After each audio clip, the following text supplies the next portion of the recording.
નમસ્કાર વિદ્યાર્થી મિત્રો, welcome to YouTube channel Ramesh Kaila.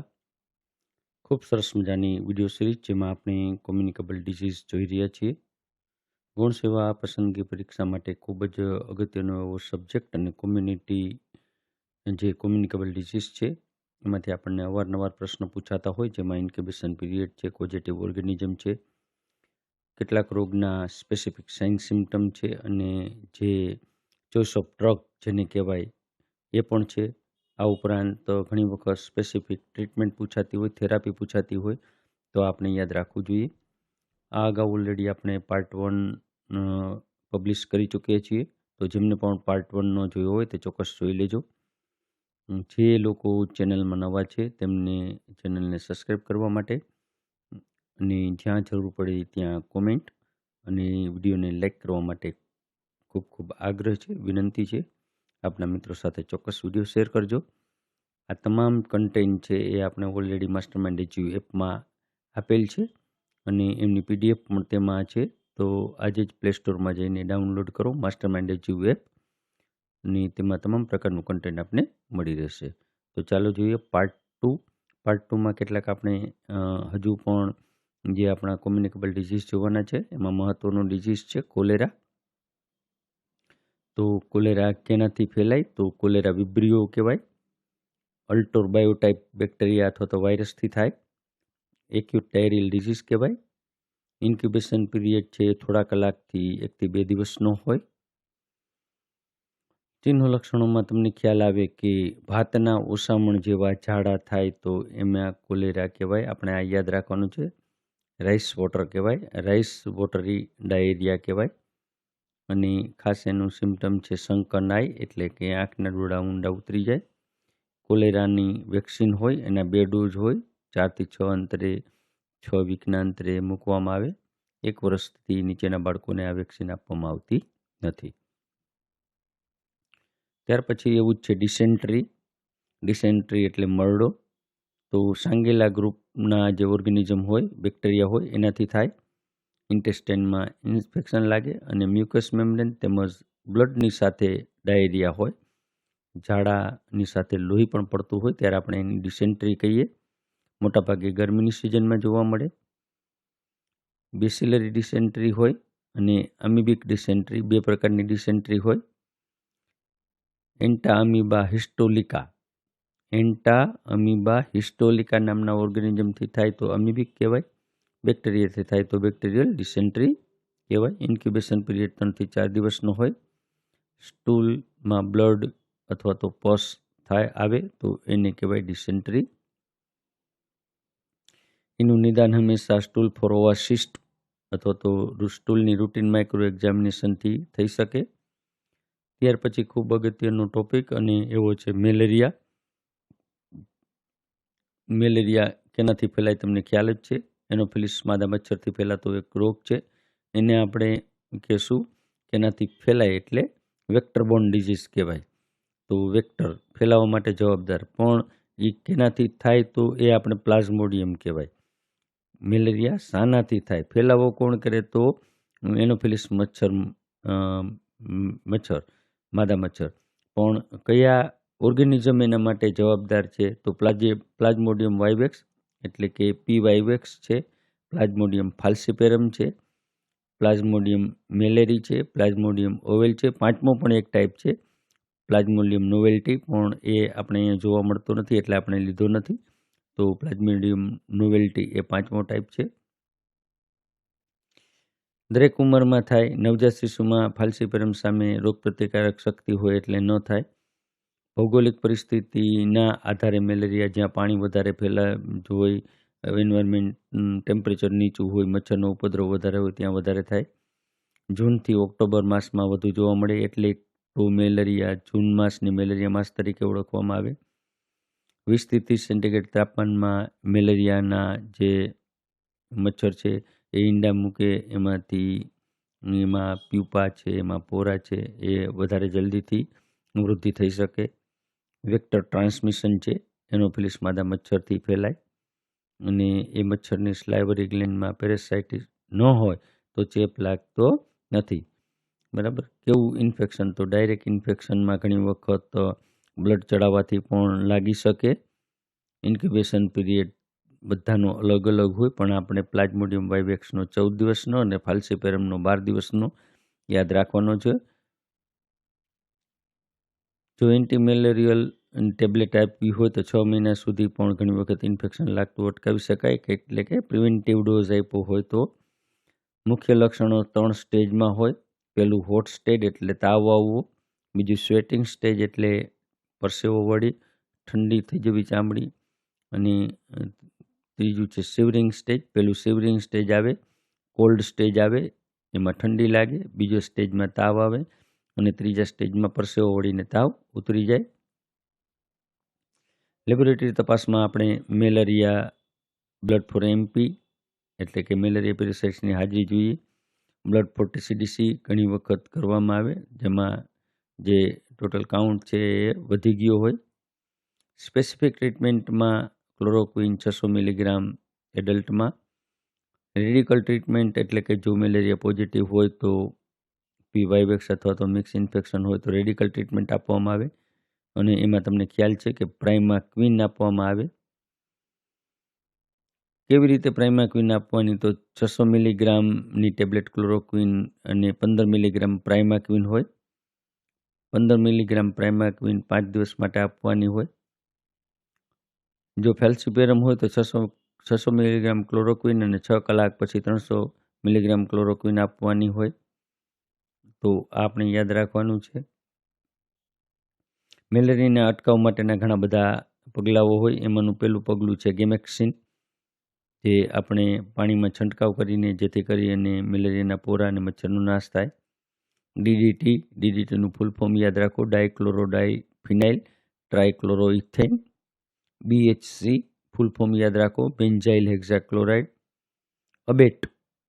અબેટ નામની દવા વપરાય, જેમાં હાલમાં અબેટ પાણીના ટાંકામાં ખૂબ નાખવામાં આવે છે, અને દરેક એએનએમની જવાબદારી હોય, આશા વર્કર, આંગણવાડી વર્કરની જવાબદારી હોય. સ્પ્રે કરવાથી, અને હાલમાં કયો વપરાય પાવડર? તો મેલિથિયોન ઇસી 50% વપરાય છે. કિમોપ્રોફાઇલેક્સિસ મેલેરિયામાં ઘણી વખત અપાય, જેમાં મેલેરિયા ઝોનમાં જતા પહેલાં 300 મિલીગ્રામ ક્લોરોક્વિન આપણે લેવી જોઈએ. સ્થાયી પાણી હોય અને એમાં જો મેલેરિયાના પોરા હોય, મચ્છરના પોરા, તો ગપ્પી અને ગંબુસિયા 2 માછલી આપણે યાદ રાખવાની છે, ગપ્પી અને ગંબુસિયા. એનાથી પણ અટકાવ કરી શકાય. નેશનલ મેલેરિયા કંટ્રોલ પ્રોગ્રામમાં આપણે થોડી ઘણી માહિતી મેળવી, જેથી કરીને ઘણી વખત પૂછાય. શરૂઆત ક્યાંથી થઈ? તો 1953માં નેશનલ મેલેરિયા કંટ્રોલ પ્રોગ્રામ થયો. ત્યાર પછી 1958માં પાછો નેશનલ મેલેરિયા નાબૂદી એટલે કે ઇરેડિકેશન પ્રોગ્રામ થયો. ત્યાર પછી 1977માં થોડો એને એન્હાન્સ કરીને મેલેરિયા પ્રોજેક્ટ શરૂ કરવામાં આવ્યો. 1999માં નેશનલ એન્ટી મેલેરિયા પ્રોગ્રામ જાહેર થયો, અને 2005માં મેલેરિયાની સઘન કાર્યક્રમ થયા, અને 25મી એપ્રિલના દિવસે વિશ્વ મેલેરિયા દિવસ તરીકે જાહેર કરવામાં આવ્યું. યાદ રાખજો, 25 એપ્રિલ.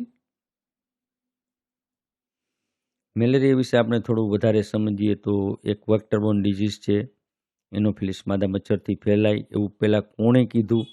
તો આપણે યાદ રાખવાનું છે રોનાલ્ડ રોઝ. એનોફિલિસ મચ્છરની માહિતી આપણે થોડીક આપણને ખ્યાલ હોવો જોઈએ કે ટપકાવાળા હોય, ગણગણાટ નથી કરતા, 45 અંશના ખૂણે બેસે, સ્થિર અને ચોખ્ખા પાણીમાં ઈંડા મૂકે, 50થી 100 ઈંડા એકસાથે મૂકે. બ્લડ સ્લાઇડ લેવાની હોય, જેમાં 2 સ્મિયર લેવાના હોય, એક થિક સ્મિયર અને એક થિન સ્મિયર. તમે ખબર જ છે, તમે બ્લડ સ્લાઇડ લેતા જ હોય. ક્યાંથી લેવાની હોય? તો ડાબા હાથની રિંગ ફિંગરમાંથી લેવાની હોય. 3 ડ્રોપ્સ લેવાના હોય. 10 મિલીમીટર વ્યાસનું ગોળાકાર બનાવવાનું હોય. 10 પડનું બનેલું હોવું જોઈએ. કિનારીથી 10 સેન્ટીમીટર દૂર રાખવું જોઈએ, કારણ કે તો માઇક્રોસ્કોપમાં આપણે સારી રીતે મેલેરિયા પેરાસાઇટ્સ જોઈ શકીએ. થિન સ્મિયર શું કામ આવે? તો થિન સ્મિયર પણ આ જ રીતે લઈ શકાય. થિન સ્મિયર આપણને શું કામ આવે? તો મેલેરિયાનું ટાઈપ નક્કી કરવા માટે ઘણી વખત જીભ આકારનું પાતળું પડ બનાવવાનું હોય, 1 ડ્રોપ્સમાંથી થિન સ્મિયર લેવાનું હોય. આપણી કામગીરી શું છે? તો કેસો શોધવાની, રેપિડ સર્વેલન્સ કરવાનું. આ પણ આપણું પૂછાય નહીં, પણ કદાચ એકાદ પ્રશ્ન એવો પૂછાય કે તાવના કેસના 5 પ્રશ્નમાં નીચેના પૈકીનો કયો પ્રશ્નનો અથવા તો એમ કહે કે ઉપરના તમામ એવો જવાબ આવે. તો તાવના કેસમાં પૂછવાના 5 પ્રશ્નો: ઘરમાં કોઈને તાવ આવે છે? ઘરમાં 15 દિવસમાં કોઈને તાવ આવેલો હતો? નાના બાળકોને તાવ આવે છે?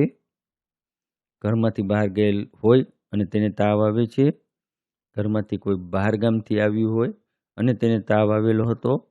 તો આવા પ્રશ્ન આપણે 5 પૂછવાના છે. પ્રશ્ન યાદ રાખવાના છે. ઘણી વખત એ બહુ ઓલ એટલે તમામ સાચા એમાં જવાબમાં પૂછાય. મેલેરિયાનો ફેલાવો અટકાવવા માટે કયો સર્વે કરવામાં? તો રિંગ સર્વે કહેવાય. પોઝિટિવ કેસના કોન્ટેક્ટ સ્મિયર લેવાના હોય.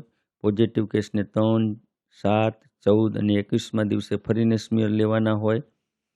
પોઝિટિવ કેસના ઘરની આજુબાજુની 100 મીટરની ત્રિજ્યામાં સર્વે કરવાનો હોય અને 50 ઘરનો આપણે સર્વે કરવો પડે. 50 ઘરમાંથી લોકોનો એમપીની સ્લાઇડ લઈને સર્વે કરવો પડે. બરાબર.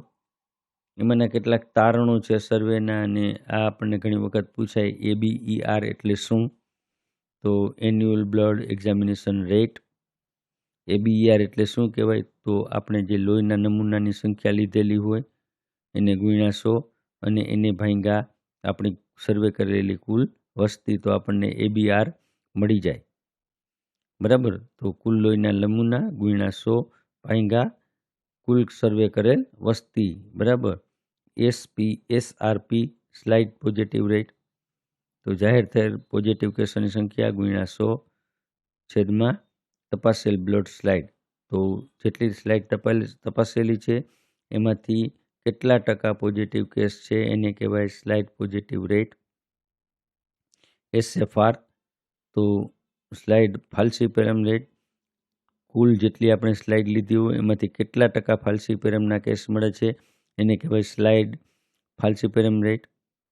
PFની ટકાવારી શોધવી હોય તો પણ એવી રીતે મળે કે કુલ પોઝિટિવ કેસ હોય એમાંથી ફાલ્સીપેરમના કેસ કેટલા છે એનાથી મિક્સ કેસ કેટલા છે એની જે ટકાવારી છે જે આપણે 100 ગણતા હોય તો એને કહેવાય પ્લાઝ્મોડિયમ ફાલ્સીપેરમની ટકાવારી. API આપણને પૂછે ઘણી વખત, annual parasites incidence. Annual પેરેસાઇટ incident કુલ વસ્તીમાં જાહેર થયેલા પોઝિટિવ કેસ એને ગુણ્યા 1000, તો એને આપણે કહેવાય API annual parasites rate. Annual parasites index. HI તો એને કહેવાય હાઉસ ઇન્ડેક્સ. તો એવા ઘર કે જેમાંથી લાર્વા માટે લાર્વા મળેલ હોય, મચ્છરના લાર્વાવાળા પોઝિટિવ ઘર હોય, કુલ ઘરમાંથી કેટલા ઘરમાં મળેલા છે એની જે ટકાવારી છે એને કહેવાય HI. BI એટલે બ્રુટ્યુ ઇન્ડેક્સ કહેવાય. તો લાર્વા માટે મળેલ પોઝિટિવ પાત્રો શું કહેવાય? ઘર તો મળે પણ પાત્રો પણ મળે કે ટાયર હોય, કુંડા હોય, ફ્રીજની પાછળની ભાગની ટાંકી હોય, તો એવા પાત્રોની ટકાવારી એને કહેવાય BI. CI તો એ પણ પાત્રો જ થાય. PI તો પ્યુપા મળેલા પ્યુપાની સંખ્યા. આપણે PVTની સારવાર કરવાની હોય તો તમને ખ્યાલ જ છે કે 4+4+2 એટલે 4 ગોળી પીવડાવો બીજે દિવસે, 4 ગોળી ત્રીજે દિવસે, 2 ગોળી 6 કલાક પછી બીજી 2 ગોળી. એવી રીતે પ્રાઇમાક્વિન પણ એડલ્ટમાં 14 દિવસ સુધી 6 ગોળી આપવાની. પ્રેગ્નન્સીમાં ન અપાય. બરાબર. આર્સ્યુનેટ ઇન્જેક્શન આપણે અત્યારે RT-થેર આપણે જે કહીએ છીએ એ ઇન્જેક્શન પણ 3 દિવસ આપવાના હોય. Sulfadoxine 25 milligram, pyrimethamine 1.25 milligram. બરાબર. તો આ બધી જ દવા મેલેરિયાની છે. Indoor residual spray IRS. IRSનું ફૂલ ફોર્મ યાદ રાખો. Indoor residual spray. જંતુનાશક દવાનો છંટકાવ કરવાનો. શું એમાં વાપરે? તો આલ્ફા સાયપરમેથ્રિન 5% દ્રાવણ વાપરે. 10 લીટર પાણીમાં 250 ગ્રામ દવા નાખી અને 100 ચોરસ મીટરમાં આનો ઉપયોગ કરવામાં આવે. બરાબર. દવા છે એની અસર 2.5 માસ સુધી રહે. ઇન્ડોર ફોગિંગ કરવાનું, ધુમાડો કરવાનો. એમાં શું ઉપયોગ થાય? તો પાયરેમેથ્રમ એસ્ટેટ 2%નો ઉપયોગ થાય. બરાબર. તો આ પણ યાદ રાખવાનું. મેલેરિયાનું ફોગિંગ ક્યારે કરાય? તો સવારે અને સાંજે બંને ટાઈમ કરાય. જૂન માસને મેલેરિયા માસ તરીકે ઓળખવામાં આવે. પોરાનાશક કામગીરીમાં તમને ખબર છે કે એબેટ દવા, ટેમીફોસ આવે એ પણ દ્રાવણમાં નાખવાનું હોય. BTI, બેસિલસ થ્રુરેન્જેસિસ ઇઝરાઇલેસિસ લિક્વિડ, આ પણ BTI પણ આવે છે. એને આપણે ખાબોચિયામાં નાખવાનું હોય, પાણીના ખાબોચિયામાં, જેથી કરી અને મચ્છરના પોરાનો નાશ થાય. ગપ્પી અને ગંબુસિયા, તો આ પણ માછલી આપણે 1 ચોરસ મીટરમાં છોડવા, 5 થી 10 નરમાદા માછલી આશરે 1 ચોરસ મીટર પાણીમાં છોડવાની હોય. એક માછલી આશરે 1 દિવસમાં 100 થી 300 પોરાનું ભક્ષણ કરે. દવાયુક્ત મચ્છરદાનીનો ઉપયોગ કરવાનો. કઈ દવા આવે તો ડેલ્ટામેથ્રિન કહેવાય. 2.5% બોડી અને પછી લગાવવાની હોય. તો આવું પણ આપણે યાદ રખાય. એવું જ આપણો બીજો ટોપિક છે ફાઇલેરિયા. ફાઇલેરિયાને એલિફન્ટાઇટિસ પણ કહેવાય, હાથી પગો પણ કહેવાય. કેનેથી થાય તો એને કહેવાય બ્રોન્કોપ્ટિબ્રુચેરેરિયા. બ્રોન્કોપ્ટિબ્રુચેરેરિયા યાદ રહીએ તો રાખજો, ન રહીએ તો ઓપ્શનમાં લખેલું જ હોય, એટલે બહુ ટ્રાય કરવાની નહીં. બરાબર. તો ફાઇલેરિયા પેરેસાઇટ્સથી થાય. કયા મચ્છરથી ફેલાય તો ક્યુલેક્સ મચ્છર કરડવાથી થાય. ઇન્ક્યુબેશન પીરિયડ કેટલો હોય તો 8 થી 16 દિવસ. 16 માસનો હોય, બહુ લાંબો ઇન્ક્યુબેશન પીરિયડ હોય. ચિહ્નો લક્ષણોમાં શું થાય તો પગમાં સોજા આવે, ટેસ્ટિસમાં સોજા આવે, બ્રેસ્ટમાં સોજા આવે. બરાબર. પછી નિદાન કેવી રીતે કરવાનું હોય તો આ પણ આપણે યાદ રાખવાનું છે. તમને ખ્યાલ જ છે, નાઇટ બ્લડ સર્વે કરવાનો હોય. કેવો સર્વે કરવાનો હોય? Night blood. આ જે અપવાદરૂપ હોય એવું બધું આપણે યાદ રાખવાનું, જેથી કરીને આપણને ખ્યાલ આવે. 8:30 થી 12 વાગ્યા સુધીમાં, કારણ કે આ સમય દરમિયાન જ્યારે રેસ્ટ કરતી હોય વ્યક્તિ, ત્યારે જે બ્રુચેરેરિયા બ્રોન્કોપ્ટી છે, જે પેરેસાઇટ્સ છે, એ પેરિફરલ બ્લડની પેરિફરલ સાઈડમાં આવતા હોય. DEC પ્રોવોકેશન ટેસ્ટ કરવાનું હોય. ફાઇલેરિયાને આપણે નિદાન કરવું હોય તો પહેલાં મોઢા વાટે DEC આપવાની હોય, અને પછી DEC આપી અને 2 કલાક પછી ટેસ્ટ કરવાનો હોય, તો પણ આપણને ખબર પડી જાય. સિરોલોજિકલ ટેસ્ટ હોય. માઇક્રોફાઇલેરિયા છે એની એન્ટીબોડીઝ જોવામાં આવે. જીનો ડાયગ્નોસિસ હોય. જીનો ડાયગ્નોસિસ એટલે મેલેરિયાનું, મચ્છરનું ડિસેક્શન કરવાનું, કે એના પેટમાં, એના બ્લડમાં આ પેરાસાઇટ છે કે નહીં. એન્ટોમોલોજીકલ કહેવાય, તો મચ્છરિયાનું ડિસેક્શન કહેવાય. બરાબર. તો જીનોમાં શું હોય તો મચ્છરને લોહી પીવા દેવાનું અને 2 કલાક પછી ડિસેક્શન કરવાનું. એન્ટોમોલોજીમાં એનું PM કરવાનું, મચ્છરનું. બરાબર. તો ચોઇસ ઓફ ડ્રગ્સ કઈ કહેવાય તો DEC કહેવાય. સાથે આપણે આલ્બેન્ડાઝોલ પણ આપવાની હોય.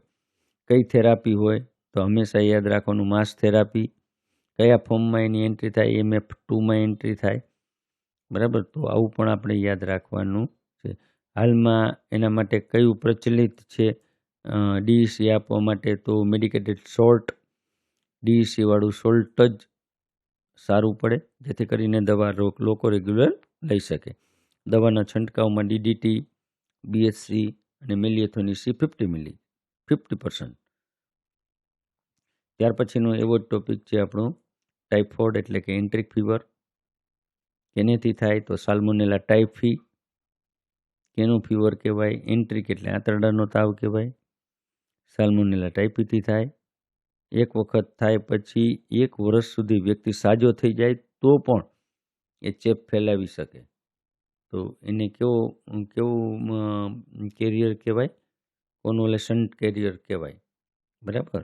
તો આ પણ યાદ રાખવાનું. જુલાઈ, ઓગસ્ટ, સપ્ટેમ્બરમાં વધારે જોવા મળે.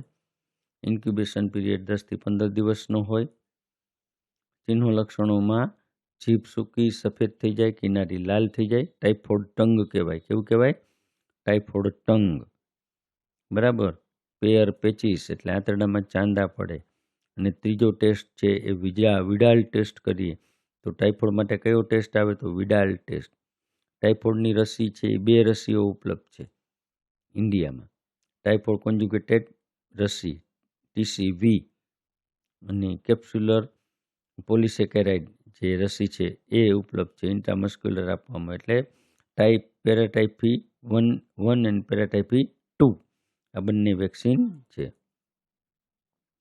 વર્મ ઇન્ફેસ્ટેશન તો આ પણ ઘણી વખત પૂછાતું હોય. વમ્સ, કયા કયા વમ્સ હોય? તો થ્રેડ વમ. તો થ્રેડ વમ કેમાં એનું ઇન્ફેક્શન કેને લાગે? તો નાના બાળકોમાં વધારે લાગે. સફેદ દોરા જેવા હોય, બરાબર. સારવારમાં શું આપવાનું? તો આપણે આલ્બેન્ડાઝોલ જ કહીએ છીએ, પણ થ્રેડવર્મની જે ચોઇસ ઓફ ડ્રગ છે પિપ્રાઝીન પણ કહેવાય. રાઉન્ડ વર્મ તો ગોળ હોય, રાઉન્ડ જેવા હોય, અળસિયા જેવા હોય, ઉપર કવચ હોય, બરાબર. તો એની સારવારમાં પણ પિપ્રાઝીન, આલ્બેન્ડાઝોલ, વર્મિસેટિન આ બધા જ યાદ રાખવાના. હુકવર્મ હોય, હુક જેવા હોય, બરાબર. એની સ્પેસિફિક સારવાર છે આલ્કોપાર. કેવું કહેવાય? આલ્કોપાર 5 મિલીગ્રામ. ટેપવર્મ હોય, આમાં ઘણી વખત એના વૈજ્ઞાનિક નામ છે ટીનિયા સજાઇનાટા, ટીનિયા સોલિયમ.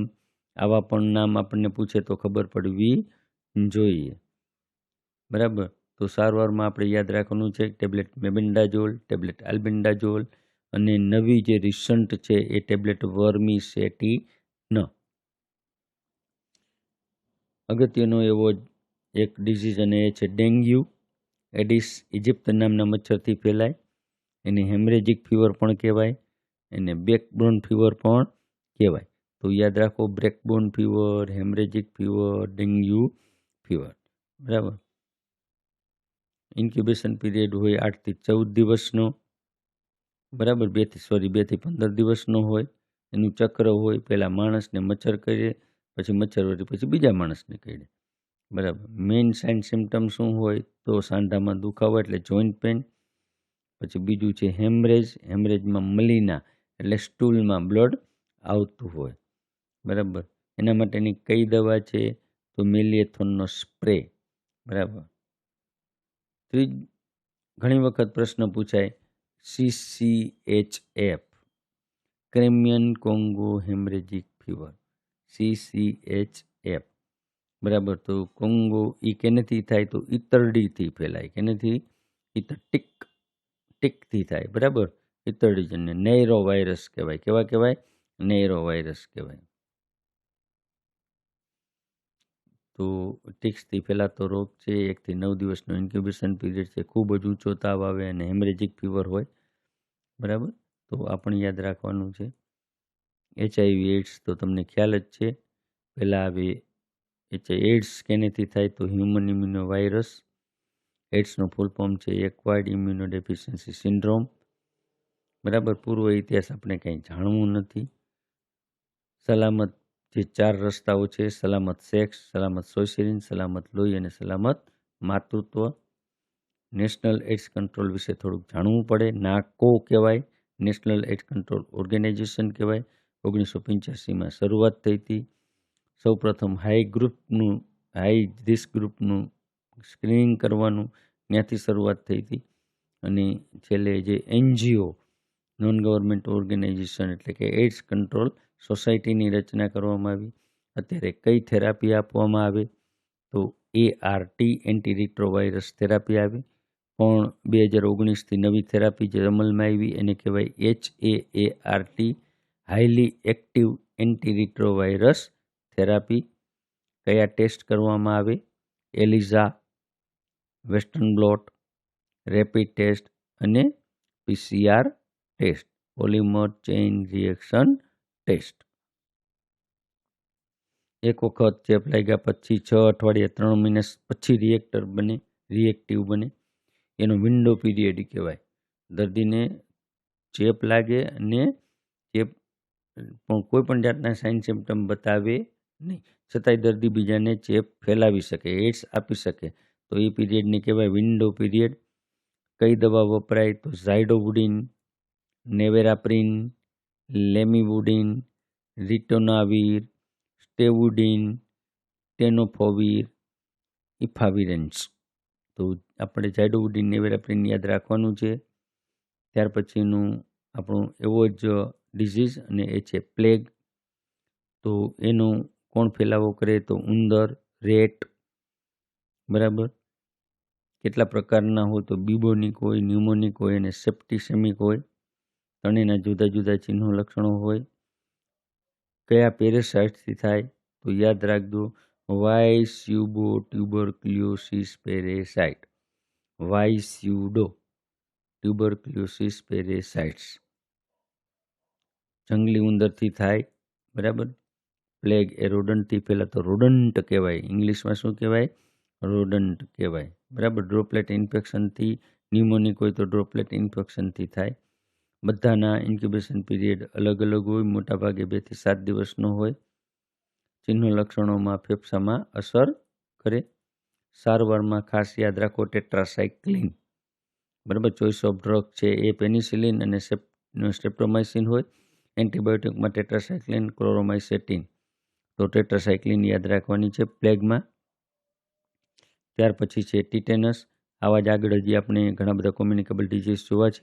ખૂબ સરસ મજાની માહિતી મળશે. એક વખત વિડીયો જોશો તમારે વાંચવાની પણ જરૂર નહીં પડે. ખૂબ શાંતિપૂર્વક વિડીયો નિહાળજો, અંત સુધી વિડીયો જુઓ. વિડીયોમાં કોઈ પણ પ્રકારની આપને ક્યાંય પણ એવું લાગે તો કોમેન્ટ કરો અને વિડીયોને ચોક્કસ લાઇક કરો. આ તમામ કન્ટેન્ટ આપણને માસ્ટરમાઇન્ડ એજ્યુ એપમાં 100% મળી રહેશે. તો આજે જ ડાઉનલોડ કરો માસ્ટરમાઇન્ડ એજ્યુ એપ. ત્યાર પછીના આપણે ભાગ 3માં કેટલાક આગળ થોડા કોમ્યુનિકેબલ ડિઝીઝ અને પછી મસ્ત વન લાઇનર, જેને કહેવાય કે તમને 100% આવડી જાય એવા વન લાઇનર પણ લેવા છે.